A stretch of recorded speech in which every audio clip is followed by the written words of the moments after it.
E-twinning est véritablement un outil qui actualise au monde d'aujourd'hui et à ses exigences des pratiques scolaires qui étaient déjà existantes. Il est normal qu'à l'école aussi, on échange aujourd'hui avec la messagerie électronique, avec le recours à Internet, qu'on n'échange pas seulement de l'écrit, mais aussi des images, du son. Et on voit bien, avec les projets que développe eTwinning, que nos élèves auront à travailler des compétences qui vont les amener à rechercher, à produire, à communiquer. Et ce sont là 3 grands champs qui composent le B2I. On a aussi un projet de poésie croisée, c'est-à-dire nous, on va envoyer notre poésie aux Belges qui vont l'illustrer et eux vont nous envoyer la poésie. On a décidé de travailler tous sur le printemps, c'est donné un calendrier. On a une production maintenant commune. On essaye d'avoir une interactivité. Alors l'oiseau du printemps, comment il s'appelle? On se souvient?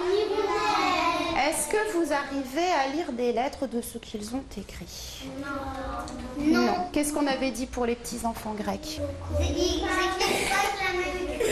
Ils ne parlaient pas la même langue que nous. Donc on n'arrive pas à reconnaître les lettres.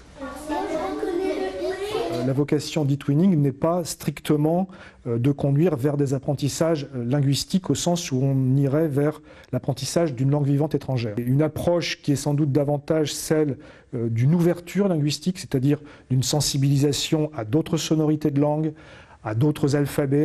On est davantage sur l'ouverture culturelle, sur la découverte d'éléments de civilisation, sur la compréhension d'autres modes de vie. Voilà. Alors, ils ont toujours fait quoi dans le ciel? Le soleil, parce que dans leur pays, il fait... Je vais vous montrer après le travail de nos petits correspondants belges. L'arbre du printemps, qu'est-ce qu'on avait fait, nous, Clotilde? Voilà, on avait fait des photos, on avait le même. Hein. Nous, on va partir de l'autre côté. Alors, lundi, il a plu. Est-ce qu'ils ont fait le printemps avec beaucoup de soleil? Non. Mardi, il a plu. Il a plu. Ma grenouille l'avait prévu. Et nous, notre chanson de printemps, qu'est-ce qu'on avait choisi aussi?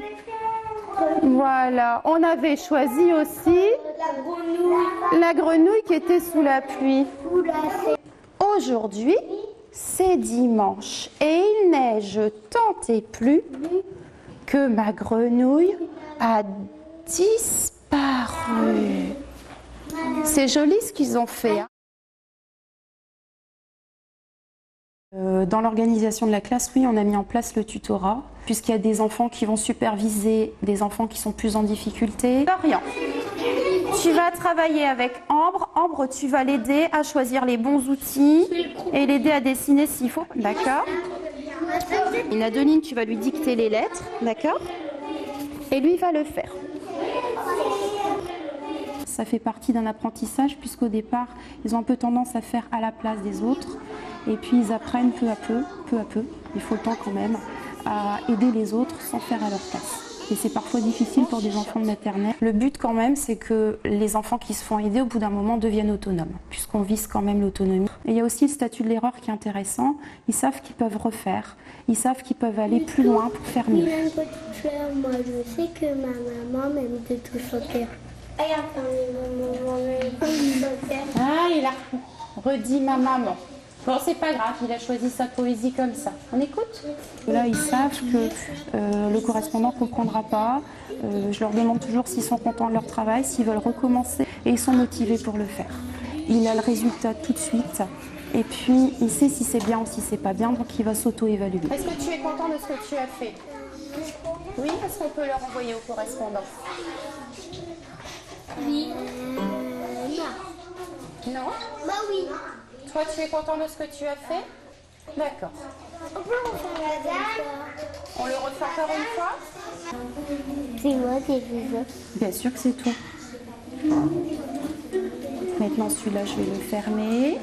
Et je vais en prendre un nouveau pour Alexis. Je vais enregistrer celui-là aussi. Je garde tout et je verrai s'il y a des choses que je peux reprendre. D'accord. C'est pas quelque chose qui est fait à côté, c'est quelque chose qui fait partie de notre temps de travail habituel. Après, au niveau des enregistrements sonores, bon, des fois il faut reprendre un petit peu les bandes, il faut un petit peu travailler sur ce qui a été fait, parce que les enregistrements sont pas toujours parfaits. Donc on va dire que c'est surtout le travail du son et puis mettre en ligne les travaux, mais c'est pas excessif, vraiment pas. Allez. Vous pouvez changer un petit peu, si Adeline elle veut taper, que ce ne soit pas toujours les mêmes. Est-ce qu'il y a des enfants qui sont contents de leur dessin et qui peuvent le garder pour les correspondants? Oui. Alors ceux qui sont contents, ils vont mettre après leur prénom. Dessus, on va ouvrir la petite lettre et on va taper son prénom après. J'ai mis en espace public nos travaux, puisque les parents ont signé une autorisation, donc les gens peuvent les consulter. Et donc ceux qui ont un ordinateur peuvent consulter de chez eux. Comment est-ce qu'on va répartir les élèves, puisqu'on a des effectifs assez chargés, et comment on va faire pour pouvoir pallier à ce problème-là? On a des groupes de décloisonnement.